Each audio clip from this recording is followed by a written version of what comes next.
Maliban sa dalawang Pinoy na nag-aari ngayon sa Super Bantamweight na sina Unified Champion Marlon Tapales at John Riel Casimero, ay nagtatangka na ring makapasok sa nasabing divisyon ang isa pang Pinoy na si Jonas Sultan dahil sa latest world rankings ng 122 division ay pang-12 na po itong si Sultan. Sa madaling salita po ay mistulang napakabilis ng pag-akyat nitong si Jonas Sultan sa nasabing rankings. Malamang sa malamang ay dahil na rin ito sa impluensya at koneksyon ng kanyang matchmaker na si Sean Gibbons. Kumbaga ay malakas po itong si Gibbons sa mga sanctioning bodies, kaya huwag na po tayong magtaka kung isang araw ay bigla na lamang maging mandatory challenger ng WBO itong si Sultan sa 122 division. Sa kabilang balita, matapos pong ibinunyag ng inyong lingkod ang naging closed door intense sparring sa pagitan noon ni Casimero at itong si Tapales, may 2 taon nang nakakalipas, ay mistulang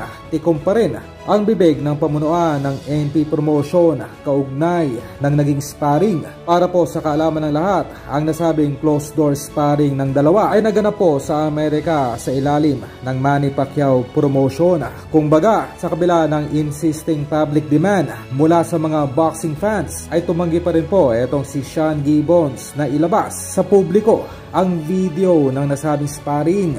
At mula sa ating pinagkakatiwalaang insider ay makailang ulit nga pong bubaksak itong si Tapales sa sparring nito kay Alas. Ganoon pa man, ang lahat ng ito ay makukumpirma lamang kung papahintulutan nitong matchmaker ni Tapales na ilabas na sa publiko ang nasabing video.